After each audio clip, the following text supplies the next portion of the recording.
Video کے نیچے subscribe کے بٹن پہ کلک کریں، بیل کے آئیکن پہ کلک کیجئے تاکہ ہر نئی ویڈیو کی نوٹیفیکیشن آپ کو مل جائے۔ محترم حضرات، دعا کے بعد انشاءاللہ قرآن کریم کی تفسیر ہوگی۔ تمام حضرات مکمل وقت تفسیر میں بیٹھنے کی کوشش کریں، بغیر عذر کے باہر جانے کی فضا نہ بنائیں۔ اللہ کا کلام ہے، اللہ کے کلام کو سننا سمجھنا ہم سب مسلمانوں کی ذمہ داری ہے۔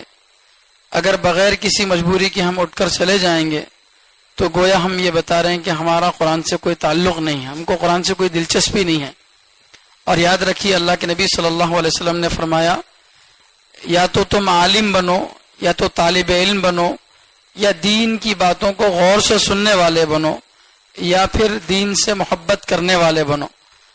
اگر نہ خود عالم ہیں، نہ طالب علم ہیں، نہ دین کی باتوں کو سنتے ہیں، قرآن کو سنتے ہیں، اور نہ قرآن پڑھنے والوں سے محبت کرتے ہیں، تو اللہ کے نبی صلی اللہ علیہ وسلم نے فرمایا اگر 5 میں تم بن گئے تو دنیا سے برباد ہو جائیں گے۔ تو اس لیے یہ قرآن کریم ہے، کوئی عام بات نہیں ہے جس کو سنے نہیں سنے چلے گئے، ایسا نہیں ہے۔ اس میں ہماری ہدایت چھپی ہوئی ہے، تو اس لیے اس میں اہتمام کے ساتھ اپنے آپ کو شریک کریں۔ ہمارے محلے میں الحمدللہ یہاں پر پچھلے 5 سالوں سے تفسیر ہو رہی ہے، اور بھی جگہوں پہ شہر میں تفسیر ہو رہی ہے۔ اگر آپ یہاں نہیں سن سکتے، کسی اور جگہ جا کر سنیں، لیکن تفسیر ضرور سنیں۔ اللہ ہم سب کو عمل کی توفیق عطا فرمائے۔ الحمدللہ رب العالمین،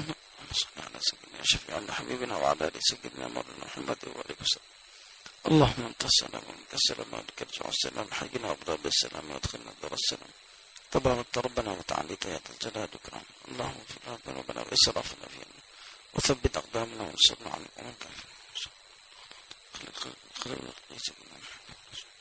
برحمتك يا ارحم الراحمين، والحمد لله رب العالمين۔ اعوذ بالله من الشيطان الرجيم، بسم الله الرحمن الرحيم۔ إن الذين آمنوا والذين هادوا والنصارى والصابئين من آمن بالله واليوم الآخر وعمل صالحا فلهم أجرهم عند ربهم ولا خوف عليهم ولا هم يحزنون۔ وَإِذْ أَخَذْنَا مِيثَاقَكُمْ وَرَفَعْنَا فَوْقَكُمُ الطُّورَ خُذُوا مَا آتَيْنَاكُمْ بِقُوَّةٍ وَاذْكُرُوا مَا فِيهِ لَعَلَّكُمْ تَتَّقُونَ ثُمَّ تَوَلَّيْتُمْ مِنْ بَعْدِ ذَلِكَ فَلَوْلَا فَضْلُ اللَّهِ عَلَيْكُمْ وَرَحْمَتُهُ لَكُنْتُمْ مِنَ الْخَاسِرِينَ۔ وَلَقَدْ عَلِمْتُمُ الَّذِينَ اعْتَدَوْا مِنْكُمْ فِي السَّبْتِ فَقُلْنَا لَهُمْ كُونُوا قِرَدَةً خَاسِئِينَ فَجَعَلْنَاهَا نَكَالًا لِمَا بَيْنَ يَدَيْهَا وَمَا خَلْفَهَا وَمَوْعِظَةً لِلْمُتَّقِينَ۔ صدق اللہ العظیم۔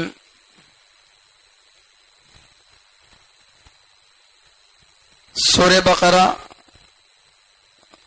رکو نمبر 8، آیت نمبر 60 پر 2، 60 پر 3، 60 پر 4، 60 پر 5 اور 60 پر 6، یہ آیتیں ابھی آپ کے سامنے تلاوت کی گئی ہیں۔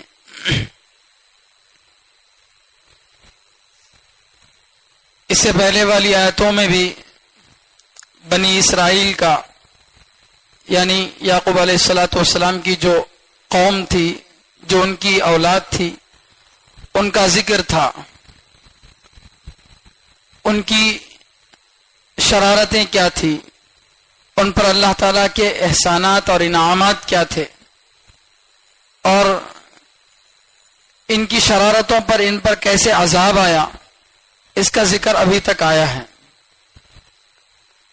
اب جو آیت پڑھی گئی ہے، پہلی آیت، اس آیت کا پہلے اور بعد والے حصے سے بظاہر کوئی تعلق نہیں ہے،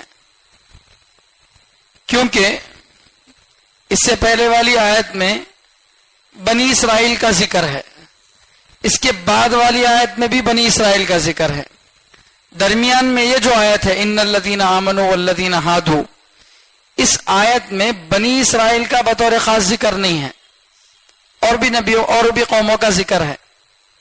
تو بنی اسرائیل کا قصہ بیان کرنے کے بیچ میں یہ آیت جو لائی گئی ہے، اس آیت کے لانے کا مقصد کیا ہے؟ اس کے علماء نے کچھ مقصد بتائے ہیں. سب سے پہلا مقصد تو یہ ہے کہ اللہ تعالی بنی اسرائیل کو بھی، مسلمانوں کو بھی، اور ہر وہ قوم جو اللہ پر ایمان رکھتی تھی اپنے اپنے زمانے میں، ان سب سے بھی اللہ کہہ رہے ہیں کہ تم کو جو بھی فضیلت اللہ دیے ہیں، جیسے بنی اسرائیل کے بارے میں اللہ نے فرمایا کہ پوری دنیا پر میں نے تم کو فضیلت دی ہے. مسلمانوں کے بارے میں اللہ نے فرمایا تم بہترین امت ہو.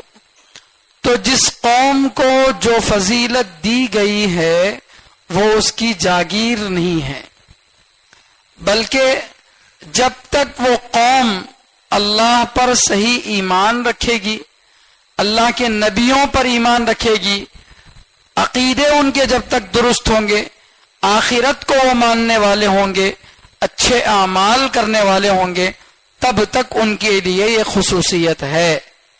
جس دن کوئی قوم چاہے کتنے ہی بڑے لاڈلے پیغمبر کی قوم کیوں نہ ہو، جیسے محمد صلی اللہ علیہ وسلم کی امت میں ہم ہیں، آپ صلی اللہ علیہ وسلم تمام نبیوں کے سردار ہیں، اللہ کے بڑے لاڈلے ہیں، لیکن اگر مسلمان قوم اکثریت کے ساتھ میجارٹی میں اللہ کی نافرمانی پر اتر آئے، اللہ کے حکام کو توڑے، تو پھر مسلمانوں کی عزت اللہ دنیا میں باقی نہیں رکھیں گے. مسلمانوں کے نام کا دبدبہ اور اس کا خوف دنیا والوں پر نہیں رہے گا. اسی طرح بنی اسرائیل یا کوئی اور قوم، یہودی اور عیسائی، جب تک وہ اپنے نبی کے زمانے میں نبی کی باتوں پر اور ان کی کتابوں پر ایمان لاتے اور عمل کرتے رہے، تب تک اللہ تعالیٰ ان کو اونچا رکھا. لیکن جب وہ اپنے نبی کی باتوں کو چھوڑ کر، اپنی کتاب پر عمل کرنا چھوڑ کر اس میں شرارتیں شروع کر دیے، تو پھر اللہ تبارک و تعالیٰ ان سے وہ فضیلت چھین لیتے ہیں. بہت ڈرنے والی بات ہے کہ جو بھی اللہ تعالیٰ نے ہم کو فضیلت دی ہے اس امت کے اندر، یہ فضیلت ہماری کوئی جاگیر نہیں ہے. اگر ہم اوصاف کے ساتھ، صفات کے ساتھ باقی رہیں گے تو اللہ تعالیٰ کی فضیلت یہ ہمارے لیے رہے گی. ورنہ ایمان والا ہو کر اگر اعمال اس کی زندگی میں نہ ہو، صفات اس کی زندگی میں نہ ہو، تو پھر وہ خیر امت کہلانے کے حقدار نہیں ہے، بہترین امت میں وہ نہیں آتا. تو بہرحال ایک مقصد تو یہ تھا اللہ تعالیٰ کے بتانے کا کہ اپنے دماغ میں جو گھمنڈ ہے وہ نکال دو. کسی سے اللہ کی کوئی رشتہ داری نہیں ہے. تم یعقوب علیہ السلام کی نسل میں پیدا ہو گئے اس لیے تو تم جو چاہو کرو گے، ہم معاف کرتے جائیں گے، نہیں ہوگا ایسا. تم آخری نبی کی امت ہو، تم عیسیٰ علیہ السلام کی امت ہو، تم فلاں پیغمبر کی امت ہو، اس لیے اللہ تعالیٰ تمہاری ہر غلطی کو معاف کر دیں گے، ایسا نہیں ہوگا. سارے لوگوں کے لیے اصول برابر ہے. اصول اللہ کا یہ ہے من آمن باللہ والیوم الآخر وعمل صالحا، جو اللہ پر ایمان لائے، آخرت پر ایمان لائے، نیک اعمال کرے، اس کو اللہ تعالیٰ بدلہ دیں گے، اس کو اللہ تعالیٰ بڑا مقام دیں گے. جو ان اعمال سے ہٹے گا، ایمان سے ہٹے گا، دنیا میں ذلیل ہوگا. تو اللہ سے کسی کی کوئی رشتہ داری نہیں ہے. جو اعمال پر، ایمان پر باقی رہے گا اس کے لیے فضیلت باقی رہے گی. ایک بات یہ. دوسرا مقصد اس آیت کو درمیان میں پیش کرنے کا یہ ہے کہ بنی اسرائیل کی شرارتوں کو بتایا گیا کہ بنی اسرائیل اللہ تعالیٰ کے احکام کو توڑتی رہی. اللہ تعالیٰ نے ان کو تورات دیا، اس پر انہوں نے عمل نہیں کیا. اللہ تعالیٰ نے نبی بھیجا، نبی کا انہوں نے مذاق اڑایا، بہت سارے احکام انہوں نے توڑے. اب اس قدر ان کی نافرمانی ہو گئی تو کسی کے ذہن میں یہ سوال پیدا ہو سکتا ہے کہ اتنی نافرمانیاں کرنے کے بعد کیا بچنے کا کوئی راستہ ہے؟ اتنی نافرمانی کرنے کے بعد کیا بچنے کا کوئی راستہ ہے؟ تو اللہ تعالیٰ فرماتے ہیں جب تک تمہاری سانس چلتی رہے تم ہوش و حواس میں باقی رہو گے اور ایمان لا لیے، نیک اعمال کر لیے، تو سارے پچھلے گناہ تمہارے معاف ہو جائیں گے۔ الایمان الاسلام یہدم ما کان قبلہ، اسلام سے پہلے کے جتنے گناہ تھے سارے گناہوں کو ختم کر دیتا ہے۔ تو چاہے کوئی بندہ کتنا ہی بڑا گنہگار کیوں نہ ہو، کتنا ہی بڑا نافرمان کیوں نہ ہو، اگر سچے دل سے وہ توبہ کر کے اللہ پر ایمان لائے، آخرت پر ایمان لائے، نیک اعمال کرنا شروع کر دے، تو اللہ تعالی اس کو چاہے وہ 1 منٹ کے لیے بھی اچھے سچے دل سے ایمان لایا ہو، پھر فوراً اسے موت آ گئی ہو، تب بھی اس کا ایمان معتبر ہے۔ غالباً احد کی لڑائی میں ایک صحابی تھے جن کا نام تھا اسیرم رضی اللہ تعالیٰ عنہ۔ ان کے بارے میں آتا ہے کہ یہ جنگ سے پہلے بھی ایمان نہیں لائے تھے، جنگ کے وقت ایمان لائے اور پوچھے حضور اگر میں اللہ کے راستے میں شہید ہو جاؤں تو مجھے کیا ملے گا؟ تو اللہ کے نبی صلی اللہ علیہ وسلم نے فرمایا تم کو جنت ملے گی۔ تو وہ فوراً گئے، جنگ میں لڑے، شہید ہو گئے۔ حضرت ابو ہریرہ رضی اللہ تعالیٰ عنہ اپنے شاگردوں سے ایک سوال کرتے تھے، بتاؤ کیا کوئی مسلمان ایسا ہے جو نماز کبھی بھی نہیں پڑھا پھر بھی جنت میں داخل ہو گیا، روزہ نہیں رکھا پھر بھی جنت میں داخل ہو گیا؟ کیا تم کسی مسلمان کو ایسا جانتے ہو؟ تو ان کے شاگرد کہتے ہیں نہیں، مسلمان ہو تو نماز تو پڑھنا پڑے گا، روزہ تو رکھنا پڑے گا۔ تو انہوں نے کہا نہیں، ایک صحابی تھے اسیرم رضی اللہ تعالیٰ عنہ، یہ ابھی ایمان لائے، فوراً جنگ میں گئے، شہید ہو گئے، ایک نماز کا بھی وقت ان پر نہیں آیا، ایک روزہ بھی ان پر فرض نہیں ہوا، لیکن اتنی دیر جتنی دیر میں وہ ایمان لا لیے وہ صحابی کے مقام کو پہنچ گئے۔ اب وہ رضی اللہ عنہ کے متسیق ہو گئے اور اللہ تعالیٰ ان کو ہمیشہ ہمیشہ کے لیے جنت دے دیا، جہنم سے بچا لیا۔ تو نا امید ہونے کی ضرورت نہیں ہے، چاہے کوئی آدمی کتنا ہی بڑا گنہگار کیوں نہ ہو، ایمان لا لے گا تو اللہ تعالیٰ اس کو معاف کر دیں گے۔ یہ اللہ تعالیٰ جو ہے اس آیت میں بتا رہے ہیں۔ دیکھیے، اعوذ باللہ من الشیطان الرجیم، بسم اللہ الرحمن الرحیم، ان الذین آمنوا، یقیناً وہ لوگ جو ایمان لائے، مراد اس سے مسلمان ہیں، یقیناً وہ لوگ جو ایمان لائے یعنی مسلمان، والذین ہادوا، اور وہ لوگ جو یہودی بنے، ہادہ یہودو سے یہودی بننا یعنی یہودیت کا مذہب اختیار کر لیے۔ بنی اسرائیل جو نام ہے وہ نسل کا نام ہے اور یہود یہ مذہب کا نام ہے۔ یہود کیا ہے؟ ایک مذہبی نام ہے، اور بنی اسرائیل ایک نسلی نام ہے۔ اب اللہ تعالیٰ یہاں پر چونکہ تعلق مسلک کا مذہب کا ہے، اس لیے یہاں پر بنی اسرائیل نہیں بول رہے، یعنی ایسا نہیں ہے کہ جو بھی یعقوب علیہ السلام کی اولاد میں پیدا ہو گیا سب کے لیے نجات ہے، ایسا نہیں، بلکہ جو یہودی بنے یعنی جو اپنے زمانے کے نبی موسیٰ علیہ السلام پر یا جو بھی اس زمانے میں نبی تھے ان پر ایمان لائے، اللہ کو مانے، وہ مطلب ہے۔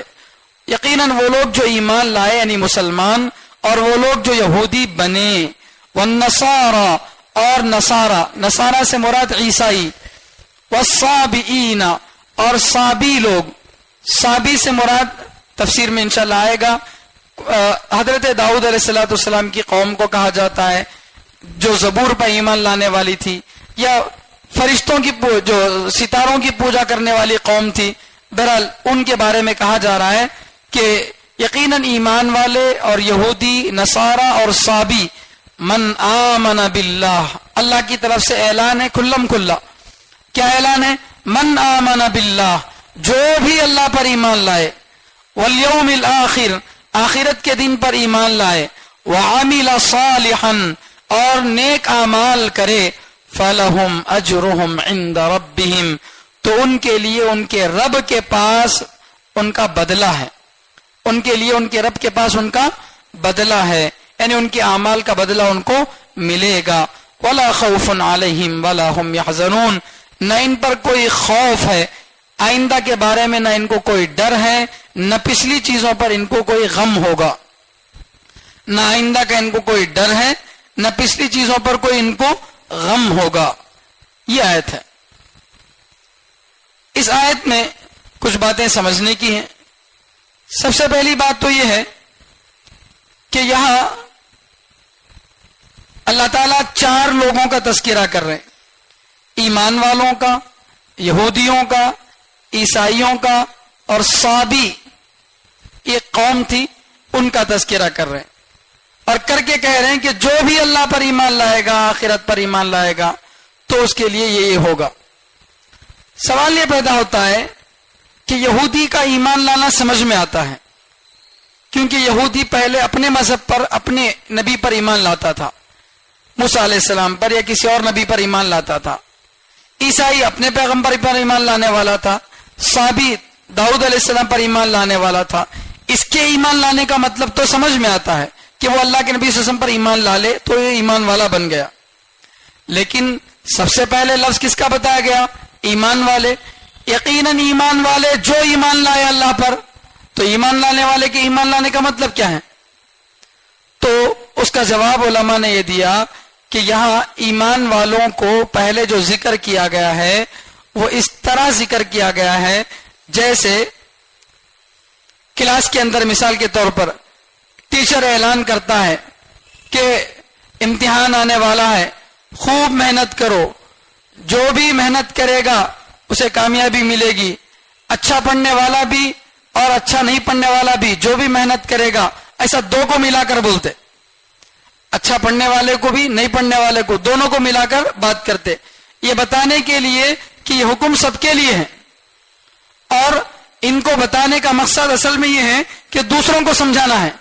ایمان لانے والا تو ایمان لا لیا ہے، جو نہیں لائے ان کو اصل سمجھانا ہے، مگر ان کو جو ذکر کیا گیا یہ بتانے کے لیے کہ ایمان لانے والے یہ بھی کسی بھی وقت اللہ تعالیٰ پر ایمان لانے سے جو ہے ان کو چھٹکارا نہیں ہے، یہ ہمیشہ اللہ پر ایمان لانے والے ہیں۔ دوسری بات یہ ہے کہ یہودی جیسا کہ بتایا گیا حضرت موسیٰ علیہ السلام کی اور موسیٰ علیہ السلام سے پہلے اور بعد میں بھی بہت سارے پیغمبر اس جو ہے مذہب میں آئے تھے، ان لوگوں کو ان لوگوں پر ایمان لانے والے ان کو، اور نصارہ اصل میں ایک گاؤں تھا، نصیرہ یا ناصرہ ایک گاؤں تھا، اسی گاؤں میں حضرت عیسیٰ علیہ السلام پیدا ہوئے تھے، تو اسی سے حضرت عیسیٰ علیہ السلام کا نام ناصری تھا، ناصری سے نصران، نصرانی، نصارہ یہ نام اسی کی طرف پڑ گئے، تو گویا عیسیٰ علیہ السلام کے گاؤں کی طرف منسوب کیا گیا ان کو کہ عیسیٰ علیہ السلام کے گاؤں والے، یعنی عیسیٰ علیہ السلام پر ایمان لانے والے۔ صابی سے مراد کیا ہے؟ بہت ساری تفسیریں اس کے اندر آئی ہیں، بعض لوگ کہتے ہیں کہ اس سے مراد داؤد علیہ السلام کی قوم ہے جو زبور پر ایمان لانے والی تھی، لیکن فی الحال دنیا میں ان کا وجود نہیں ہے۔ بعض لوگ کہتے ہیں، تفسیر ماجدی وغیرہ کے اندر لکھا ہوا ہے کہ آج بھی ایران وغیرہ میں یا کچھ جو ہے ملکوں میں ان کی کچھ تعداد پائی جاتی ہے جو اپنے آپ کو یحییٰ علیہ السلام کی امتی کہتے ہیں، تو یحییٰ علیہ السلام کی امت مان لو، داؤد علیہ السلام کی زبور پر ایمان لانے والے مان لو، یا ستاروں کی پرستش کرنے والے، ستاروں کی پوجا کرنے والے، بہرحال اس کی بہت ساری تفسیریں کی گئی ہیں۔ جو بھی مراد ہو صابی سے، ان سب کے بارے میں اللہ تعالیٰ کہہ رہے ہیں کہ جو بھی ایمان لائے گا آخرت پر، اللہ پر اور آخرت پر، تو اللہ تعالیٰ ان کو بدلہ دیں گے۔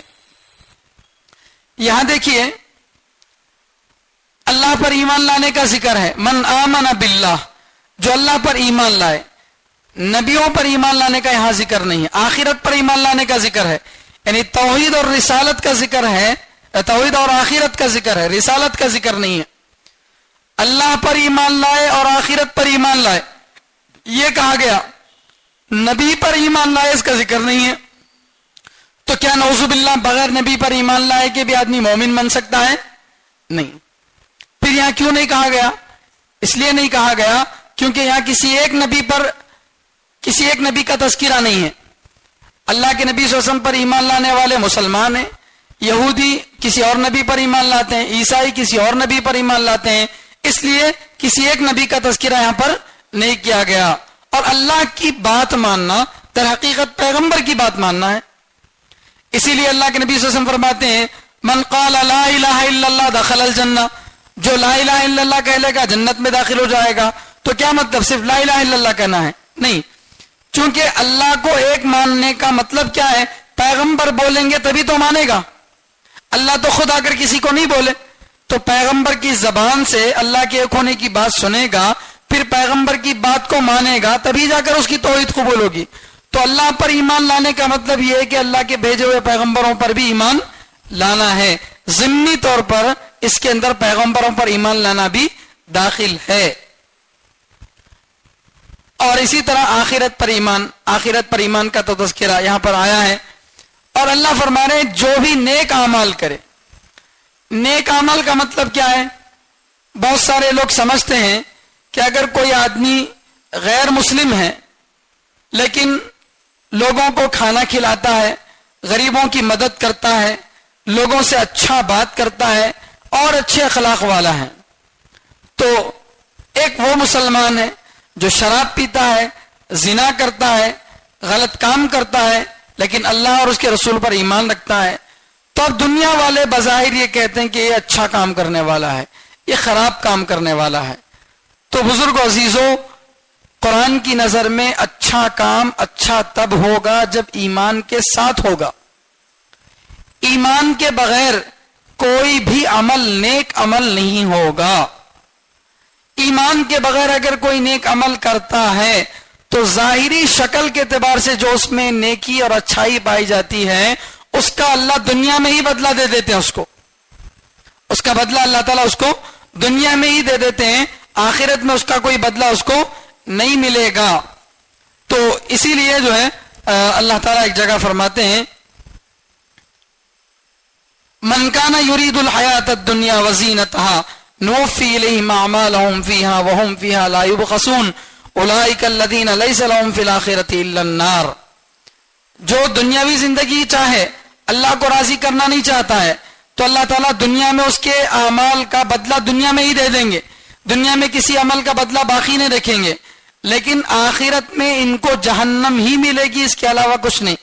اور جو بھی اعمال وہ کرتے تھے وَبَاطِلٌ مَا كَانُوا يَعْمَلُونَ، جو بھی اچھے کام کرتے تھے دنیا میں سب کے سب بیکار ہیں۔ کیوں؟ ایمان نہیں ہے۔ ایمان کے بغیر اب چاہے کچھ بھی کر لو اس کا اعتبار نہیں ہے۔ تو اچھے عمل کا مطلب کیا؟ جو ایمان لانے کے بعد ہو۔ ایمان کے بغیر ظاہری شکل کے اعتبار سے کسی کام کو اچھا تو بولا جا سکتا ہے لیکن وہ حقیقت میں اچھا نہیں ہے۔ اچھا عمل ایمان لانے کے بعد ہی اچھا عمل ہو سکتا ہے، تو اس کی بھی وضاحت ضروری ہے۔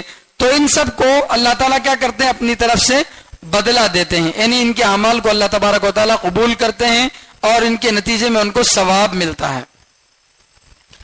تو ان سب لوگوں کو اللہ تعالیٰ نے یہودیوں وغیرہ کو سب بیان کیا کہ جو بھی ایمان لائے گا عمل کرے گا اس کو اللہ تعالیٰ بدلہ دیں گے۔ یہاں ایک بہت اہم بات سمجھنے کی ضرورت ہے۔ اس آیت سے کچھ لوگ جو ہے ایک غلط مطلب نکالتے ہیں، وہ ہے کہ اتحاد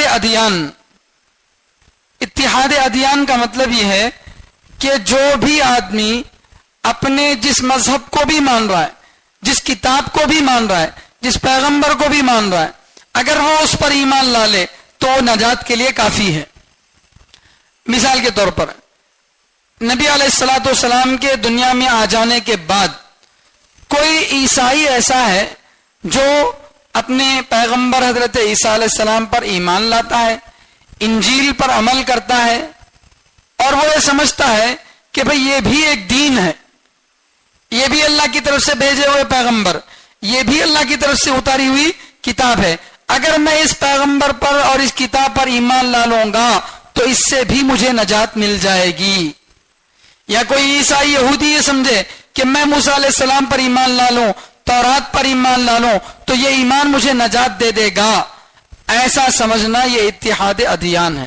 کچھ لوگ آج کے زمانے میں یہ ناپاک کوشش کر رہے ہیں، چنانچہ سعودی عرب کا جو بادشاہ ہے بن سلمان، اس کی طرف سے اب یہ کوشش کی جا رہی ہے کہ ابراہم ریلیجن، ابراہیمی مذہب، ایک نیا مذہب قائم کرنے کی کوشش کی جا رہی ہے۔ اس کا مطلب یہ ہے، مقصد یہ ہے کہ بھئی مسلمان ابراہیم علیہ السلام کو مانتے ہیں، عیسائی ابراہیم علیہ السلام کو مانتے ہیں، یہودی عیسیٰ علیہ السلام کو مانتے ہیں۔ دنیا کے 3 بڑے مذہب ہیں اور تینوں کے تینوں کس کو مانتے ہیں؟ ابراہیم علیہ السلام کو مانتے ہیں۔ اب یہودی عیسیٰ علیہ السلام کو، محمد صلی اللہ علیہ وسلم کو نہیں مانتے، عیسائی محمد صلی اللہ علیہ وسلم کو، موسیٰ علیہ السلام کو نہیں مانتے، تو لہٰذا اب ہم کیا کریں گے؟ دنیا کے مذہبوں کو ایک کریں گے، سب کو قریب کریں گے، بھائی چارگی بڑھائیں گے۔ اس واسطے اب وہ کیا کریں؟ ابراہم ریلیجن، ابراہیمی مذہب، اس طرح کا ایک مذہب قائم کرے 2017 میں تقریباً، اور اس نام کے ابراہم اتھارڈ، اس طرح کے اکارڈ یا کچھ اس طرح کا لفظ ہے وہ، اس کے ذریعے سے باقاعدہ معاہدے کیے جا رہے ہیں، باقاعدہ دستخط کیے جا رہے ہیں کہ ابراہیم علیہ السلام کے نام پر سارے مذہبوں کو، عیسائی، مسلمان، یہودیوں، سب کو ملا کر ایک پلیٹ فارم پر جوڑنے کی کوشش کی جا رہی ہے۔ کوشش کا مقصد کیا ہے؟ تاکہ ہم آپس میں ایک دوسرے کے دشمن بن کر نہ رہیں، ہم ایک دوسرے کے قریب ہو جائیں۔ تم بھی اللہ کو مانتے ہو، ہم بھی اللہ کو مانتے ہیں، تم بھی پیغمبروں کو مانتے ہو، ہم بھی پیغمبروں کو مانتے ہیں، تم بھی کتابوں پر ایمان رکھتے ہو، ہم بھی کتابوں پر ایمان رکھتے ہیں، تم بھی آخرت کو مانتے ہو، ہم بھی آخرت کو مانتے ہیں۔ یہ الگ بات ہے کہ تمہارے نبی الگ، ہمارے نبی الگ، تمہاری کتاب الگ، ہماری کتاب الگ، تمہارے عقیدے الگ، ہمارے عقیدے الگ، لیکن کچھ باتیں تو ہمارے اور تمہارے درمیان کامن ہیں، تو لہٰذا ان باتوں پر ہم کیا کریں گے؟ مل کر سب ایک ہو جائیں گے۔ تو لہٰذا اب یہ طے کیا گیا کہ جو بھی آدمی ابراہم ریلیجن سے جڑ جائے گا، چاہے وہ عیسائی ہو چاہے وہ یہودی ہو، اس کے لیے بھی نجات مل جائے گی، ایمان لانا، مسلمان ہونا ضروری نہیں ہے۔ اس طرح کا جو ہے تصور آج دیا جا رہا ہے۔ نعوذ باللہ، اس جو ہے غلط کام کے پیچھے مقصد یہ ہے کہ اللہ کے نبی صلی اللہ علیہ وسلم کی ذات کو پیچھے کیا جا رہا۔ آج یہودیوں کو اللہ سے کوئی دشمنی نہیں ہے، اللہ کو وہ بھی مانتے ہیں، عیسائیوں کو بھی اللہ سے کوئی دشمنی نہیں ہے، وہ بھی اللہ کو مانتے ہیں، یہاں تک کہ ہمارے مشرکوں کو بھی کوئی پریشانی نہیں ہے، وہ بھی اللہ کو مانتے ہیں۔ آج دنیا کو پریشانی ہے تو محمد صلی اللہ علیہ وسلم سے ہے۔ کیوں؟ آپ کو اگر مان لیں گے تو آپ کی بات ماننا پڑے گا، منمانی چھوڑنا پڑے گا، اسلام اور احکام اسلام پر عمل کرنا پڑے گا۔ تو لہٰذا اب نبی علیہ السلام کو پیچھے چھوڑ دیا اور کہہ دیا کہ چلو ابراہیم علیہ السلام کا مذہب مان لیا تو نجات مل گئی۔ کیوں؟ اللہ کہہ رہے ہیں کہ جو ایمان لایا، یہودی بنا، عیسائی، اصحابی بنا، جو بھی ایمان لایا آخرت پر اور نیک اعمال کیا، سب کو اللہ تعالیٰ بدلہ دیں گے۔ تو بظاہر اس آیت سے اتحاد ادیان کا سبق دیا جاتا ہے، جبکہ یہ ہر اعتبار سے غلط ہے، کیونکہ قرآن کریم کی ایک آیت دوسری آیت کی تفسیر کرتی ہے اور احادیث قرآن کریم کا مطلب بیان کرتی ہیں۔ تو قرآن کریم کے بہت سارے حصوں کو اگر ہم اٹھا کر دیکھیں تو ان میں صاف انداز میں یہ بات کہی گئی ہے کہ اگر کوئی آدمی اپنے نبی پر ایمان لانے والا ہو لیکن اللہ کے نبی صلی اللہ علیہ وسلم پر ایمان نہیں لائے تو اس کا اپنے نبی پر ایمان لانا اس کے لیے نجات کے لیے کافی نہیں ہے۔ جیسا کہ میں نے اس سے پہلے بھی کہا، تیسرے پارے میں آخری رکوع میں اللہ تعالیٰ فرماتے ہیں وَإِذْ أَخَذْنَا مِنَ النَّبِيِّينَ مِيثَاقَهُمْ وَإِذْ أَخَذَ رَبُّكَ مِن بَنِي آدَمَ مِن ظُهُورِهِمْ، اللہ تعالیٰ فرماتے ہیں کہ لَمَا آتَيْتُكُم مِّن كِتَابٍ وَحِكْمَةٍ وَإِذْ أَخَذَ اللَّهُ مِيثَاقَ النَّبِيِّينَ، جب یاد کرو اس وقت کو جب اللہ نے نبیوں سے مضبوط وعدہ لیا، لَمَا آتَيْتُكُم مِّن كِتَابٍ وَحِكْمَةٍ، کہ میں نے تم کو کتاب اور نبوت دی، ثُمَّ جَاءَكُمْ رَسُولٌ مُصَدِّقٌ لِّمَا مَعَكُمْ، پھر آئیں گے تمہارے پاس ایک ایسے پیغمبر جو تمہاری باتوں کی تصدیق کریں گے، تو کیا کرنا پڑے گا؟ لَتُؤْمِنُنَّ بِهِ وَلَتَنْصُرُنَّ، تم سب نبیوں کو ان پر ایمان لانا پڑے گا، ان کی مدد کرنا پڑے گا۔ اس پر اللہ نے وعدہ لیا، اقررتم، کیا تم اقرار کرتے ہو؟ وَأَخَذْتُمْ عَلَى ذَلِكُمْ اِصْرِي، کیا مضبوط وعدہ کرتے ہو؟ قَالُوا اقررنا، سب نبیوں نے کہا ہم اقرار کرتے ہیں۔ قال فاشهدوا وانا معكم من الشاهدين، اے نبیوں تم گواہ رہو، میں بھی تمہارے ساتھ گواہ رہوں گا، جو بھی اس کے بعد منہ موڑ لے گا تو وہ دین سے باہر ہوگا۔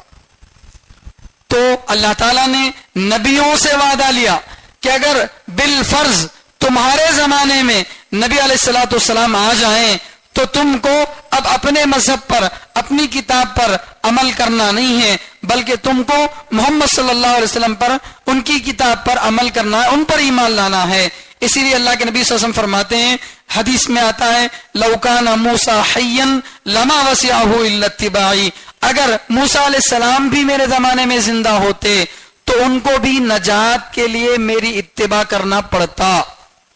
ایک حدیث میں اللہ کے نبی صلی اللہ علیہ وسلم فرماتے ہیں کہ جو بھی یہودی اور عیسائی میرا زمانہ پائے اور میرے زمانے کو پانے کے بعد مجھ پر ایمان نہ لائے تو اس کے لیے نجات نہیں ہے۔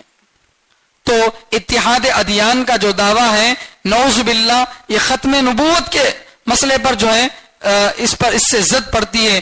گویا اللہ کے نبی صلی اللہ علیہ وسلم کی آخری نبوت کا کوئی مطلب ہی نہیں رہا، آپ کی نبوت کا ہی کوئی مطلب نہیں رہا۔ جو آدمی جس نبی کو چاہے مان لے، جو آدمی جس نبی پر بھی ایمان لائے گا، جس کتاب پر بھی ایمان لائے گا، اسے بھی نجات مل جائے گی؟ نہیں ہوگا۔ نبی علیہ السلام کے آنے کے بعد اب کسی اور مذہب میں نجات نہیں ہے۔ اللہ تعالیٰ قرآن کریم میں صاف لفظوں میں فرماتے ہیں ان الدین عند اللہ الاسلام، پسندیدہ مذہب اللہ کے نزدیک صرف اسلام ہے۔ ومن یبتغی غیر الاسلام دینا فلن یقبل منہ، جو اسلام کو چھوڑ کر کسی اور مذہب کو اختیار کرے گا ہرگز اس کا مذہب قبول نہیں کیا جائے گا۔ یقیناً ابراہیم علیہ السلام ہمارے نزدیک قابل احترام ہے، موسیٰ علیہ السلام، عیسیٰ علیہ السلام، سارے نبی ہمارے سر آنکھوں کے تارے ہیں، ہمارے سر کے تاج ہیں، ہم سب نبیوں پر ایمان لاتے ہیں۔ یہی فرق ہے ایک مومن اور جو عیسائی کے اندر۔ عیسائی سارے نبیوں کو نہیں مانتا، صرف اپنے پیغمبر کو مانتا ہے، لیکن پھر بھی وہ عیسائی ہے۔ یہودی صرف موسیٰ علیہ السلام کو مانتا ہے اور نبیوں کو نہیں مانتا، عیسیٰ علیہ السلام کو نہیں مانتا، نبی علیہ السلام کو نہیں مانتا، پھر بھی وہ یہودی ہے۔ لیکن مسلمان اس وقت تک نہیں بنتا جب تک کہ وہ محمد صلی اللہ علیہ وسلم کو ماننے کے ساتھ جو قرآن کریم میں فرمایا منہم من قصصنا علیک ومنہم من لم نقصص علیک، کہ جتنے نبیوں کا نام ہم نے لیا، جن کے قصے بیان کیے، اور بہت سارے پیغمبر ایسے جن کے قصے ہم نے بیان نہیں کیے، سب پر جب تک ایمان نہیں لائے گا تب تک مومن مسلمان نہیں کہلائے گا۔ تو یہی فرق ہے مسلمان اور دوسرے مذہبوں میں۔ ہم عیسیٰ علیہ السلام پر بھی ایمان لاتے ہیں، جو موسیٰ علیہ السلام پر بھی ایمان لاتے ہیں، یعنی یہ ایمان لاتے ہیں کہ موسیٰ علیہ السلام اللہ کے سچے پیغمبر تھے، انہوں نے اللہ تعالیٰ کا پیغام اپنی قوم کو پہنچایا اور وہ اپنے زمانے کے برگزیدہ پیغمبر تھے، یہ ایمان لاتے ہیں۔ یہ الگ بات ہے کہ آج کے زمانے میں ان کی نبوت باقی نہیں ہے۔ تو اس طرح ایمان لانا ضروری ہے، اس کے بغیر ایمان معتبر نہیں ہوتا۔ تو اتحاد ادیان اس کی کوشش کی جا رہی ہے، یہ سراسر غلط ہے۔ اتحاد دین صحیح ہے۔ اتحاد دین کا مطلب سارے پیغمبروں کے عقیدے ایک ہوتے تھے، سارے پیغمبر توحید کی دعوت دیتے تھے، سارے پیغمبر آخرت کی دعوت دیتے تھے، سارے مذہبوں میں عقیدے مشترک ہوتے تھے، احکام الگ الگ ہوتے تھے، دین سب کا ایک ہوتا تھا، احکام کے اندر کیا ہوتا تھا؟ فرق ہوتا تھا۔ تو لہذا اتحاد ادیان کی جو آج کوشش کی جا رہی ہے وہ سراسر غلط ہے۔ اسی لیے نعوذ باللہ آج ایسے دبئی کے اندر ایسے مال بنائے جا رہے ہیں جس میں بیک وقت مسلمانوں کے لیے نماز پڑھنے کی، عیسائیوں کے لیے چرچ کی، اور یہودیوں کے لیے ان کی اپنی عبادت گاہ کی سہولت ہے کہ اس میں جو بھی آ کر اپنی عبادت کر لے سکتا ہے۔ گویا بہت بڑے دل والے ہیں، دنیا میں ان سے بڑا دل کسی کا نہیں ہے۔ ہم بہت ادب سے ایسے لوگوں سے کہتے ہیں اگر آپ کو اتنا ہی زیادہ دل کھولنا ہے تو اپنے مال میں کھولو دل، بولو کہ بھئی مسلمان عیسائی سب ہمارے اپنے ہیں تو لہٰذا ہماری جتنی دولت ہے سب کے اندر تقسیم کر دیں گے۔ کبھی نہیں کرتے۔ سیاسی پارٹیاں ختم کر دو اور بولو کہ اب کوئی اور پارٹی نہیں، کہ ایک ہی پارٹی کو سب کا سپورٹ کریں گے نہیں کرتے۔ اپنے مفاد کی بات آئی تو اپنی سیاست الگ، اپنی تجارت الگ، اپنا سب کچھ الگ، دین جو ہے بھاڑ میں۔ دین کی بات آئی، ہمارے کچھ نیتا بے وقوف قسم کے بھی ایسے ہوتے ہیں، اللہ معاف فرمائے، یاد رکھنا چاہیے اگر کوئی سیاست کے چکر میں کسی ایک پارٹی کی 5 سال کی اقتدار کی بھوک میں، ہوس میں اپنے ایمان کو بیچتا ہے تو یاد رکھے قبر میں اس کا چہرہ جو ہے قبلے کی طرف سے پلٹا ہوا ہوگا۔ کیوں؟ اس لیے کہ وہ اپنی سیاست کو آگے رکھتا ہے، درہم اسلام کو پیچھے رکھتا ہے۔ اگر اس کی سیاست کی طرف سے، اس کے مذہب کی طرف سے، اس کی پارٹی کی طرف سے اسلام کے خلاف قانون پیش کیے جا رہے ہیں، اسلام کے خلاف احکام جاری کیے جا رہے ہیں، اور یہ اپنی پارٹی کو چھوڑنے کے لیے تیار نہیں، اسلام کے احکام میں تبدیلی کرنے کے لیے تیار ہے، تو یاد رکھے اس کا نام عبداللہ عبد الرحمن تو ہو سکتا ہے لیکن یہ مسلمان نہیں ہو سکتا۔ تو اس لیے تو اپنے مذہب کی، اپنے عقیدے کی حفاظت بہت ضروری ہے، اس کے بغیر آدمی مومن نہیں ہو سکتا۔ بہرحال اللہ تبارک و تعالیٰ فرماتے ہیں جو بھی ایمان لائے اور یہودی بنے، عیسائی اور صابی لوگ ہیں، جو بھی اللہ پر ایمان لائے، آخرت پر ایمان لائے اور اچھے اعمال کرے تو فلہم اجرہم عند ربہم، ان کے لیے ان کے رب کے پاس ان کا بدلہ ملے گا، یعنی ان کے اعمال اللہ قبول کریں گے، اس کا ثواب ان کو ملے گا. ولا خوف علیہم ولا هم يحزنون، نہ ان پر کوئی آئندہ کا ڈر ہے، نہ ان کو پچھلے کا کوئی غم ہے. جو ایمان والے ہوتے ہیں ان کے بارے میں قرآن کہہ رہا ہے کہ ان کو آئندہ کا بھی کوئی ڈر نہیں، پچھلے کا بھی کوئی غم نہیں. اب ایک سوال پیدا ہوتا ہے کہ بھئی قرآن کریم میں تو یہ کہا گیا کہ ایمان والے الا ان اولیاء اللہ لا خوف علیہم ولا هم يحزنون، اللہ کے ولی، اللہ کے دوست، ان پر کوئی خوف نہیں، کوئی غم نہیں. جبکہ ہم دیکھتے ہیں کہ قرآن نے بتایا موسیٰ علیہ السلام جو ہے جب جادوگروں کا جادو دیکھے اور اپنی لاٹھی کو دیکھے کہ وہ اژدہا بن گیا تو ڈر کر بھاگنے لگے. تو اللہ نے کہا یا موسیٰ لا تخف، اے موسیٰ مت ڈریے. اللہ کے نبی صلی اللہ علیہ وسلم جب حضرت جبریل علیہ السلام کو اپنی اصلی شکل میں دیکھ لیے تو آپ پر ایک قسم کا جاڑا طاری ہو گیا، آپ پر ایک قسم کی کپکپی طاری ہو گئی. آپ آ کر بولے زملونی زملونی، مجھے چادر پہناؤ، چادر اڑاؤ. تو ایک قسم کا خوف ہے. تو ظاہر بات ہے قرآن کہہ رہا ہے کہ اللہ والوں پر کوئی خوف نہیں ہوتا. یا بہت ساری مثالیں ہیں، کسی مسلمان پر اگر پیشانی پر گن رکھ دیں اور بولے میں تو فائر کر دوں گا تو ڈرے گا نہیں کیا؟ تو ڈرتا ہے مومن. تو پھر قرآن تو کہہ رہا ہے کہ ڈرتا نہیں، تو اس کا کیا مطلب ہے؟ تو جواب یہ ہے کہ انسان ہونے کے ناطے فطری ڈر، اس کا انکار نہیں کیا جا رہا.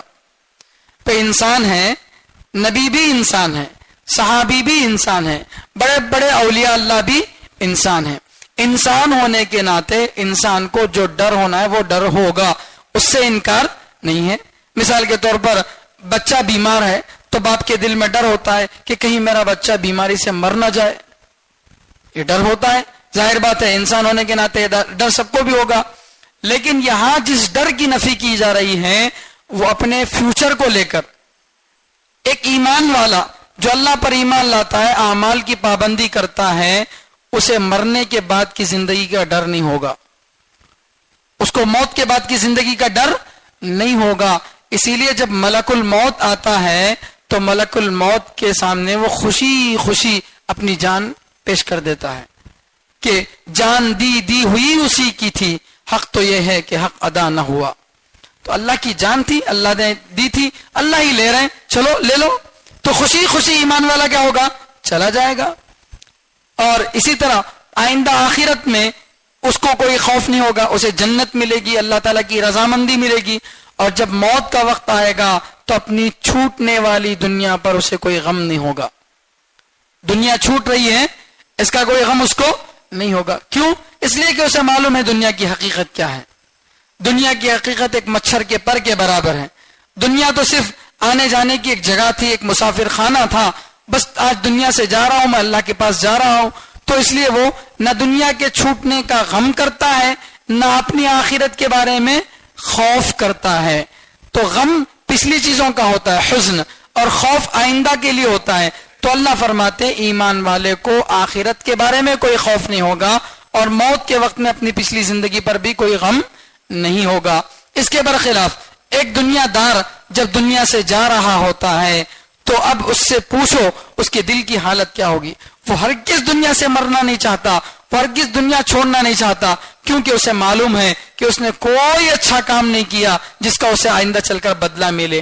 تو لہٰذا جب اس کی روح کھینچی جاتی ہے تو وہ اس کی روح بدن کے ایک ایک کونے میں جا کر چھپنے کی کوشش کرتی ہے، جسے سختی سے فرشتے کھینچتے ہیں. وَالنَّازِعَاتِ غَرْقًا وَالنَّاشِطَاتِ نَشْطًا. قسم ہے ان فرشتوں کی جو سختی سے روح کھینچتے ہیں، کیونکہ اسے ڈر ہے کہ میں زندگی میں کوئی اچھا کام نہیں کیا، آج میری پٹائی ہوگی، آج مجھے مارا جائے گا. تو لہٰذا اب وہ اللہ کے پاس جانے سے ڈرے گا. لیکن جو ایمان والا ہوگا وہ خوشی خوشی کیا کرے گا؟ چلا جائے گا. تو غیر ایمان والے کو موت کے وقت میں دنیا کے چھوٹنے کا غم بھی ہوگا اور اپنے آخرت کو سوچ کر بھی خوف ہوگا، لیکن ایمان والے کو ایسا نہیں ہوگا. آگے اللہ تبارک و تعالیٰ جو ہے پھر بنی اسرائیل کے واقعات کو بیان کر رہے ہیں. بنی اسرائیل انہوں نے حضرت موسیٰ علیہ السلام سے درخواست کی تھی. جب فرعون سے ان کو نجات مل گئی، فرعون سے نجات مل گئی، چین کی سانس لینا شروع کیے، تب انہوں نے موسیٰ علیہ السلام سے کہا کہ اے موسیٰ، ہمارے لیے کوئی زندگی گزارنے کا قانون ہمارے لیے بنا کر دیجئے، اللہ سے درخواست کیجئے۔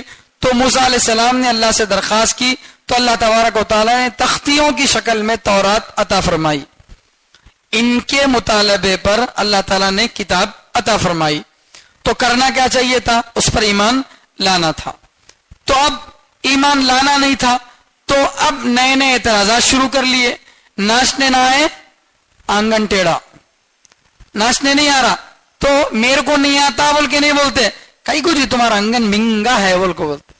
انگن کیا بھی بنگا نہیں ہے، بلکہ تم نہ آتا نہیں ناچنے، ویسا ماننا تمہارے کو ہے نہیں، خواہ مخواہ اعتراض کرے اور بولے کہ اے موسیٰ یہ تختیاں اللہ کی طرف سے ہے، اللہ میاں دیے بول کو ہم نہ کیا معلوم، اللہ ہمارے کو بولے کیا عمل کرو بول کو، اللہ اگر ڈائریکٹ ہمارے کو بولیں گے کہ اس پر عمل کرو یہ میری کتاب ہے تب جا کو ہمیں مانیں گے۔ تو اللہ تعالیٰ سے دعا کیے، درخواست کیے، موسیٰ علیہ السلام روئے گڑ گڑائے، یا اللہ ایک فرمائش ان کی پوری کر دیجیے، یہ ایمان لا لیں گے۔ اللہ نے کہا ٹھیک ہے۔ تو پوری قوم میں سے 70 لوگوں کو چن کر حضرت موسیٰ علیہ السلام کوہ طور کے پاس لے گئے اور جا کر ٹھہرا کرے تو اللہ تعالیٰ کی طرف سے آواز آئی، اور آواز میں اللہ تعالیٰ نے کہا کہ یہ میری کتاب ہے، اس پر ایمان لاؤ، اس پر عمل کرو۔ تو اللہ کی آواز سننے کے بعد بولے آواز تو آ رہی مگر کون بول رہی کہ ہمارا کیا معلوم، ہمیں اللہ کو ڈائریکٹ اگر انکھیاں سے دیکھ لیے تو جب جا کے مانتے۔ اللہ تعالیٰ کو ابھی گزشتہ آیا تھا نا کہ لن نؤمن لک حتی نری اللہ جہرتن، اللہ کو لائیو دیکھنا ہمیں تبھی جا کر کیا کر سکتے اللہ پر ایمان لاتے۔ بولے تو اللہ تعالیٰ کیا کرے، اللہ کو دنیا میں دیکھنے کی طاقت ہے تمہاری، فوراً اللہ تعالیٰ کی طرف سے بجلی گرجی، سب کے سب ختم ہو گئے۔ تو موسیٰ علیہ السلام بولے یا اللہ لینے کے دینے ہو گئے، یہ لوگ آئے تھے اس واسطے قوم کی طرف سے کہ انہوں جا کر کیا کریں گے، گواہی دیں گے یہ پیغمبر کی کتاب صحیح ہے بول کو۔ اب یہ سب کے سب مر گئے تو قوم میرے کو چھوڑتی نہیں، قوم بولیں گی کہ بھئی تمہیں تک جا کو سب کو یہ مار ڈالے بول کو۔ اس واسطے اللہ سے درخواست کی یا اللہ ان کو اٹھا دے، ان کو زندہ کر دے۔ تو موسیٰ علیہ السلام کی دعا پر ثم بعثناکم من بعد موتکم، مرنے کے بعد دوبارہ اللہ تعالیٰ زندہ کیا ان کو۔ اب پورے 70 کے 70 گئے قوم کے پاس جا کر بولے ہو اللہ تعالیٰ ہمارے سے بات کرے اور اللہ میاں بولے واقعی اللہ میاں کی کتاب ہے، اللہ اس پر عمل کرو بولے۔ یہاں تک بات ٹھیک تھی۔ اب اس میں کیا کرے، دم لگائے، پتنگ کو دم لگاتی نہیں ویسا دم لگائے۔ یہاں تک تو بات اللہ کی تھی، اب اس پر کیا کریں ذرا لگائے۔ کیا بولے، اللہ میاں عمل کرو بولی، لیکن اللہ میاں بولی اگر کوئی حکم تمہارے کو سخت دکھا تو اس کو چھوڑ ڈال سکتی، ذرا مشکل دکھا تو کیا کر سکتی اس کو چھوڑ ڈال سکتی، ایسا بول کے ایک لگا اپنی طرف سے شوشا۔ اب بتاؤ جسے عمل کرنا نہیں ہوتا اسے کون سی بات آسان دکھتی بولو؟ جو آنگ وزن آدمی رہتا نا اسے منہ میں نوالا ڈالے تو بھی چبانا مشکل، 2 ہاتھ لے کو کھدنا کو مارنا اس کے تب جاگو نے کھاتا، نہیں تو وہ بھی کرنا اسے مشکل ہی ہے نہیں، تب کیا کرے تو مانیں گے۔ بہرحال اس طرح سے جو ہے انہوں موسیٰ علیہ السلام کی کتاب میں ایک نیا شوشہ اپنی طرف سے داخل کر لیے۔ اب انہیں بول رہا میرے کو 100 آسان ہے یہ مشکل ہے، میں نہیں کرتا عمل۔ کئی کو بولتا اللہ میاں اجازت دی تو، حالانکہ اللہ کی طرف سے اجازت نہیں تھی۔ اب ایک ایک جنا ایک ایک آیت کے بارے میں بول رہا میرے لیے یہ مشکل ہے، میرے لیے وہ مشکل، میرے لیے وہ مشکل، ساری کتابیں مشکل ہے۔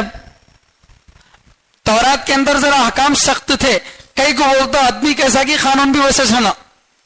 انہوں بڑے ونڈ قسم کے تھے، بڑے خطرناک قسم کے روڑے اثر کے تھے، تو اس واسطے ان کے لیے سخت قانون بھی تھا، مگر ان میں سے ہر ایک بھی کیا بول رہا یہ بھی سخت ہے، وہ بھی سخت ہے، وہ بھی سخت ہے، وہ بھی سخت ہے۔ تو اب پوری کتاب ہی عمل کرنا نہیں ہے، پھر مطالبہ کرے کون؟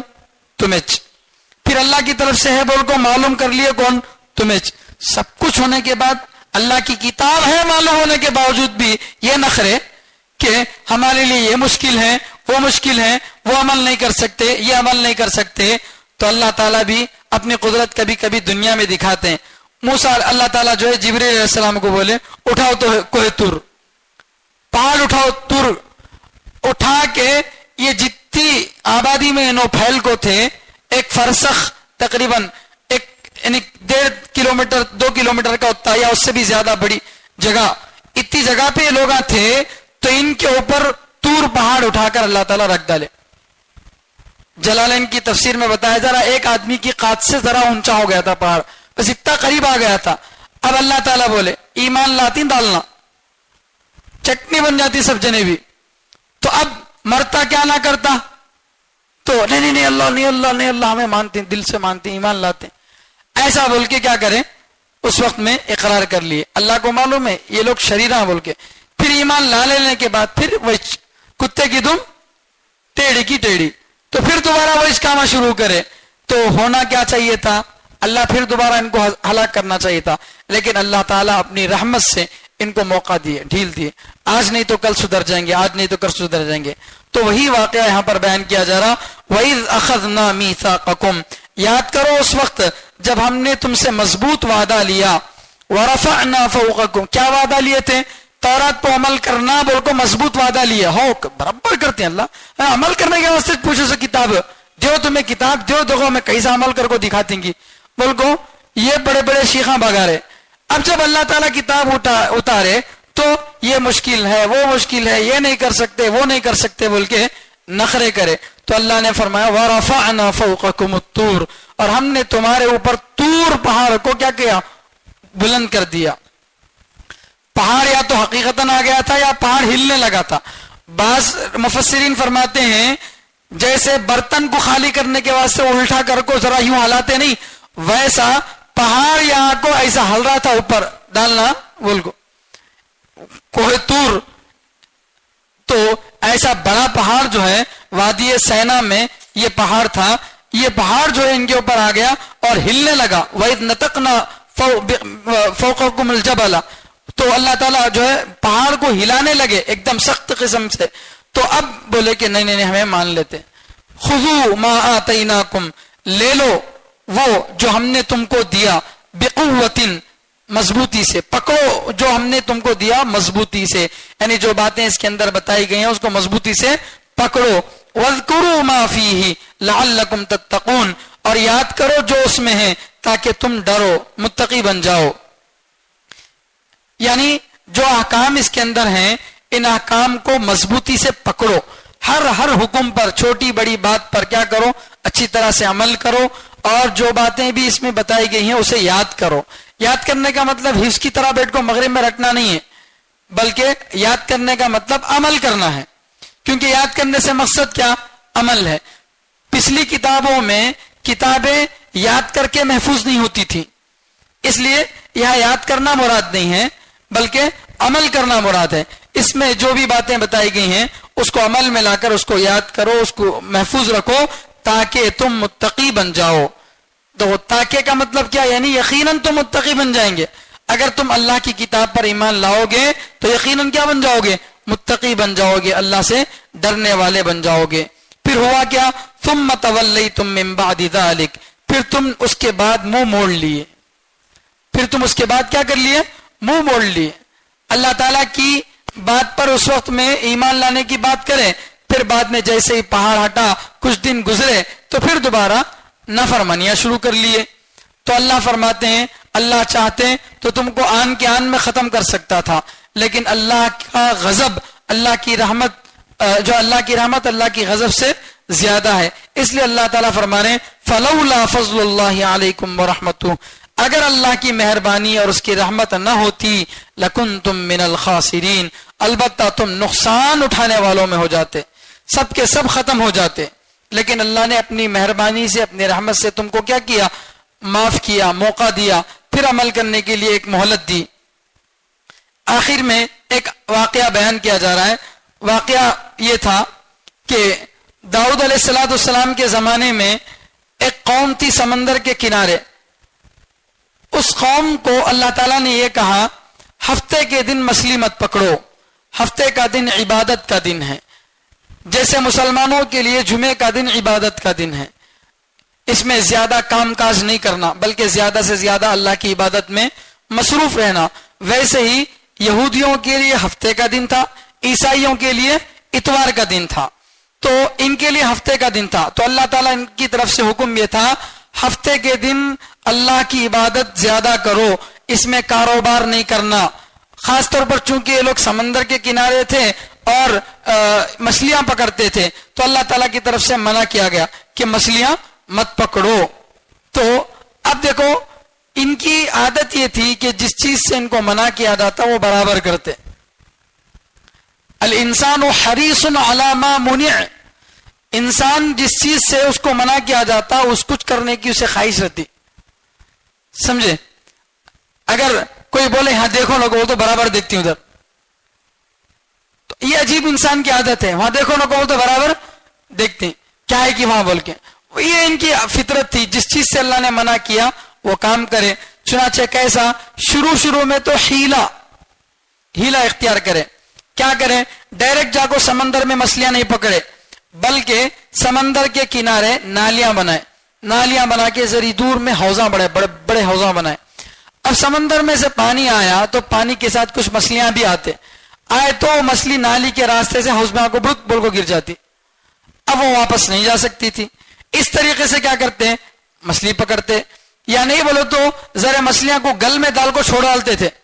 اب وہ مچھلی پکڑ کو ہفتے کا پورا دن اٹک کو رہنا، اتوار کے دن آپ کو کیا کرتے تھے؟ اس کو پکڑتے تھے. پکڑنا چھوا نہ ہو، لیکن کیا کرتے تھے؟ شریعت کے احکام کے اندر اس طرح کا ناجائز اور غلط قسم کا ہیلا کرتے تھے جس سے اللہ کے روکنے کا جو مقصد تھا وہ مقصد فوت ہو گیا. تو اس طرح سے یہ لوگ کیا کرے؟ ہیلا بازی کرتے تھے. اللہ تعالیٰ کی طرف سے جو حکم تھا اس کی یہ کرے. شروع میں تو ایسا ہوا، بعد میں کھلا مچھلیاں پکڑنا شروع کر دیے. اور عجیب اللہ تعالیٰ کی شان کہ عام دنوں میں مچھلیاں اتنے زیادہ نہیں آتے تھے. یوم لا یثبتون لا تأتیہم کذالک، جس دن ہفتہ نہیں ہوتا ایسے مچھلیاں نہیں آتے، اور جس دن ہفتہ ہوتا مچھلیاں ابل کو آتے تھے کنارے پہ، آ کو ان کو ڈانس کر کو بتاتے او ہم نہ پکڑ سکتے گا تمہیں بول کو. تو اب ان کو کیا ہے بولے تو دیکھ کر جان رہتا نہیں تھا کہ آج اتنے مچھلیاں آئیں، کل اتوار کو نہیں آتے، پیر کو نہیں آتے، کسی اور دن نہیں آتے. جس دن ہفتہ رہتا اس دن مچھلیاں کو معلوم ہے ہماری چھٹی ہی بول کو. اس وجہ سے مچھلیاں سب کنارے آ کو آرام سے سو جاتے، ہم نہ کون بھی پکڑ سکتے نہیں بول کو. تو اب شروع میں تو ہیلا گیلا کرے، بعد میں ہیلا گیلا نکال دے، ڈائریکٹ کیلا مارنا شروع کرے، یعنی ڈائریکٹ اس کو دال کو پکڑنا شروع کرے. تو کچھ لوگ وہ تھے جو ان کو سمجھائے، دیکھو اللہ تعالیٰ کی طرف سے منع کرے ہیں ایسا نکو کرو بول کے. سمجھے نہیں انہوں تو انہوں اپنی بستیاں الگ کر لیے، جاگو مرو تمہیں، ہمیں نہیں پکڑتے بول کو. یہ پکڑنے والوں کی بستیاں الگ ہو گئیں. کچھ لوگ منع بھی نہیں کرے، ساتھ بھی نہیں دیے. تینوں طرح کی قوموں کا ذکر اللہ تعالیٰ 90 پارے میں فرما رہے ہیں. وَإِذْ قَالَتْ أُمَّةٌ مِّنْهُمْ لِمَ تَعِظُونَ قَوْمًا اللَّهُ مُهْلِكُهُمْ أَوْ مُعَذِّبُهُمْ عَذَابًا شَدِيدًا. کچھ لوگ پوچھے بھائی کئی کو نصیحت کر رہے ہیں ان کو جن کو اللہ ہلاک کرنے والے ہیں عذاب سے، تو کیا بولے؟ نصیحت ہمیں اس لیے کر رہی نکو پکڑو بول کو اس لیے بول رہے ہیں معذرتاً الی ربکم، تاکہ اللہ کے سامنے عذر پیش کر سکیں. تو معلوم ہوا امر بالمعروف نہی عن المنکر پچھلی امتوں پر بھی تھا. ہمیں جو سمجھتے اس امت کی خصوصیت ہے بول کو یہ غلط. امر بالمعروف اور نہی عن المنکر پچھلی امتوں پر بھی تھا. تو انہوں منع کرنے کی وجہ کیا بتائیں؟ ہمیں اس لیے منع کر رہے ہیں تاکہ اللہ کے سامنے کم سے کم بول تو سکے، یا اللہ ہمیں منع کرے انہوں نہیں سنے بول کے. بہرحال ایسا ہوا. اور کچھ لوگ ایسے تھے پکڑے بھی نہیں، یہ بھی نہیں کرے، لیکن جب اللہ تعالیٰ کی طرف سے پکڑ آئی تو اخذنا الذین ظلموا بعذاب بئیس بما كانوا يفسقون. تو انجینا الذین ینہون عن السوء، جو برائی سے منع کرتے تھے ان کو تو ہم نے بچا لیا، لیکن جو غلط کام کرتے تھے ان کو ہم نے کیا کیا؟ عذاب میں گرفتار کر لیا. بیچ کے لوگوں کا اللہ ذکر نہیں کرے. کئی کو بولے تو برائی کو ہوتا ہوا دیکھ کر خاموش بیٹھنا بھی پسندیدہ کام نہیں ہے. برائی کو ہوتا ہوا دیکھ کر، اگرچہ ان پر عذاب تو نہیں آیا لیکن برائی کو ہوتا ہوا دیکھ کر روکنے کی طاقت کے باوجود نہیں روکنا، یہ بھی اللہ کے نزدیک پسندیدہ نہیں، اس لیے ان کا تذکرہ بھی نہیں کرے اللہ تعالیٰ. تو یہ قوم تھی جس کو اللہ تعالیٰ نے ہفتے کے دن مچھلی پکڑنے سے منع کیا تھا. وہ لوگ شروع میں ہیلا کرے، بعد میں ڈائریکٹ جو ہے مچھلیاں پکڑنا شروع کریں، تو ان پر اللہ تعالیٰ کی طرف سے عذاب آیا. کیا عذاب تھا؟ اللہ تعالیٰ کی طرف سے حکم آیا. یہ حکم کیسا؟ تکوینی حکم بولتے ہیں، یعنی اللہ کی طرف سے ایسا حکم جو خود بخود عمل میں آ جاتا، کسی کو کرنے کی ضرورت نہیں پڑتی. وہ یہ حکم تھا کہ جتنے لوگ یہ مچھلیاں پکڑے وہ سب کے سب بندر بن گئے. سب کے سب بندر بن گئے. معارف القرآن کے اندر لکھا ہوا ہے کہ ان کے نوجوان بندر بن گئے, ان کے بوڑھے جو تھے وہ سور بن گئے. صحابہ پوچھے اللہ کے نبی صلی اللہ علیہ وسلم سے, آج کے زمانے میں جو بندر ہیں اور آج کے زمانے میں جو سور ہیں, کیا یہ انہی کی اولاد ہیں کیا, یا انہی میں سے ہیں کیا؟ تو اللہ کے نبی صلی اللہ علیہ وسلم فرمایا نہیں, اللہ کا قانون یہ ہے کہ اگر کسی قوم کی شکل کو اللہ تعالیٰ بدل دیتے ہیں, 3 دن سے زیادہ ان کو باقی نہیں رکھتے, 3 دن کے اندر وہ کیا ہو گئے, ختم. تو جو بستی والے منع کرنے والے تھے انہوں الگ چلے گئے. دیکھے 2-3 دن سے آوازہ نہیں, پکارا نہیں, کیا بھی نہیں, دیکھے تو کیا پوری کی پوری بستی کیا ہو گئی, بندر بن گئی. اور وہ لوگ اپنے رشتہ داروں کو پہچانتے تھے, بن تو گئے بندر سور, لیکن پہچانتے تھے اپنے رشتہ داروں کو, تو لہٰذا روتے تھے, مگر رونے کا کوئی فائدہ نہیں ہے. اب 3 دن کے اندر سب کے سب کیا ہو گئے, ہلاک ہو گئے. اتنا سخت جو ہے عذاب اللہ تعالیٰ کی طرف سے ان کو آیا. تو اسی کا یہاں پر کیا ہے ذکر کیا جا رہا. ایک سوال پیدا ہوتا, علماء بھی تو ہیلا کرتے نا. ایک مسئلہ ہے, ڈائریکٹ جو ہے دیکھے تو ناجائز رہتا, اس میں ہیلا کر کے بتاتے, نہیں ایسا اگر کر لیے تو کیا ہے جائز بول کے. تو کیا یہ بھی ناجائز ہے کیا؟ کہ ایسا ہیلا جس سے اللہ کے حکم پر عمل کرنا مقصود ہو, اللہ کے کسی نہیں سے, اللہ کے کسی منع کردہ چیز سے بچنا مقصود ہو, وہ غلط نہیں ہے. یہاں یہ جو کرے اللہ تعالیٰ کے منع کردہ کام پر ہی عمل کرے, انہوں ہیلا کر کو کیا کرے, مچھلیاں پکڑے. لیکن اگر کوئی ہیلا ایسا ہو جس سے اللہ تعالیٰ کی کسی حکم کی خلاف ورزی سے بچنا مقصود ہو, تو پھر وہ ہیلا غلط نہیں ہے. اللہ کے نبی صلی اللہ علیہ وسلم نے فرمایا کہ اگر 1 کلو, سمجھانے کے لیے بتا رہا ہوں میں, کلو حدیث میں دوسرا لفظ ہے, اگر مثال کے طور پر 1 کلو عمدہ کھجور ہے, جیسے کالے کھجور آتے نا, اجوا کھجور, یہ بہت مہنگا رہتا, اور ہمارے پاس جو کھجور ملتا پین کھجور, اس کی کوئی حیثیت ہی نہیں عربوں کے پاس. تو اگر 2 کلو پین کھجور کے مقابلے میں 1 کلو اچھا کھجور لینا چاہے تو یہ جائز نہیں ہے, کیونکہ کھجور ایک ہی قسم. جب 2 چیزیں ایک جیسی ہوں اور دونوں چیزیں تول کر یا ناپ کر بیچی جا رہی ہوں, تو ان میں کمی بیشی بھی جائز نہیں, ادھار بھی جائز نہیں ہے. سود بولتے ہیں اس کو کیا بولتے ہیں, سود بولتے ہیں. 2 چیزیں سیم ہے, چاول کے بدلے چاول, نمک کے بدلے نمک, گیہوں کے بدلے گیہوں, کوالٹی چاہے کوئی بھی ہو, ہائی کوالٹی لو کوالٹی, اس کا اعتبار نہیں. نمک کے مقابلے میں نمک اگر ہے تو نمک ہی. تو اگر 2 چیزیں سیم ہوں اور ان میں کیا کریں, معاملہ اگر کرنا چاہ رہے ہیں تو برابر سرابر کرنا پڑے گا, کلو کے مقابلے میں کلو بیچنا پڑے گا. اگر ادھار کر لیے ناجائز, یا کمی بیشی کر لیے ناجائز. یہ اللہ کے نبی صلی اللہ علیہ وسلم نے خود فرمایا. پھر اللہ کے نبی صلی اللہ علیہ وسلم بولے, اگر کوئی آدمی یہ چاہتا ہے کہ میرے کھجور تو عمدہ ہے, سامنے والے کے کھجور معمولی ہیں, میں 1 کلو دوں گا, انہیں بھی 1 کلو دے گا تو میرا نقصان ہو جائے گا, تو اب نقصان سے بچنے کے لیے کیا کرنا ہے, خود اللہ کے نبی صلی اللہ علیہ وسلم بتائے, ایسا کرو تمہارے 1 کلو اچھے کھجور 2 درہم میں بیچ دو, پھر ان 2 درہموں میں اس کے معمولی کھجور خرید لو. اس طریقے سے کیا ہوگا, کھجور کو کھجور کے مقابلے میں نہیں خریدے, کھجور کو پیسوں کے مقابلے میں خریدے, پھر ان پیسوں سے کیا کرے, کھجور خریدے. خود اللہ کے نبی صلی اللہ علیہ وسلم نے کیا کیا, ہیلا بتایا. تو ایسے شریعت کے اندر ہیلے بتائے ہیں علماء, جس سے اللہ کے کسی نہیں سے بچنا مقصود ہوتا ہے, اللہ کے حکم پر عمل کرنا مقصود ہوتا ہے, وہ منع نہیں ہے. دیکھیے اللہ فرماتے ہیں وَلَقَدْ عَلِمْتُمُ الَّذِينَ اعْتَدَوْا مِنْكُمْ فِي السَّبْتِ, اور البتہ تحقیق تم جانتے ہو ان لوگوں کو جو حد سے آگے نکلے تم میں سے ہفتے کے دن. کس سے بول رہے ہیں اللہ تعالیٰ, نبی علیہ السلام کے زمانے کے لوگوں سے بول رہے ہیں. وَلَقَدْ عَلِمْتُمْ, تمہیں اچھی طرح سے جانتے ہیں, کس کو, الذین اعتدوا, ان لوگوں کو جو حد سے آگے نکل گئے, فی السبت منکم, تمہیں میں سے, تمہاری قوم میں سے, یہودیوں میں سے. کب, فی السبت, ہفتے کے دن. ہفتے کے دن وہ حد سے آگے نکل گئے, یعنی اللہ تعالیٰ کا جو حکم تھا اس حکم کو توڑ کے آگے نکل گئے. اب اس واقعے کو اللہ تعالیٰ کیسے بتا رہے ہیں, جیسے بیان کرتے وقت میں بولتے ہیں نا, بھئی آپ سب کو معلوم ہے آج تو 15 اگست ہے بولتے, یعنی جیسے 15 اگست ہونا سب کو معلوم ہے, تو 15 اگست کے دن بیان کرنے سے پہلے, اسپیچ دینے سے پہلے کیا کرتا آدمی, جیسا کہ ہم سب کو معلوم ہے بولتا. تو یعنی اتنی چیز واضح ہے کہ کوئی کسی سے چھپی ہوئی نہیں ہے. تو اللہ تعالیٰ فرما رہے یہ واقعہ تمہارے درمیان میں بہت مشہور ہے, تمہاری تورات میں, تمہاری کتابوں میں یہ واقعہ بہت اچھے انداز سے بیان کیا گیا ہے. اس لیے اللہ تعالیٰ فرما رہے وَلَقَدْ عَلِمْتُمْ, تمہارے کو تو معلوم اس نا, کون, الذین اعتدوا منکم فی السبت، وہ لوگ جو تم میں سے ہفتے کے دن اللہ کے حد سے آگے نکل گئے، حرام کام میں مبتلا ہو گئے، فقلنا لہم، تو ہم نے ان سے کہا کونوا قردۃ خاسئین، تم ذلیل بندر بن جاؤ، تم ذلیل بندر بن جاؤ.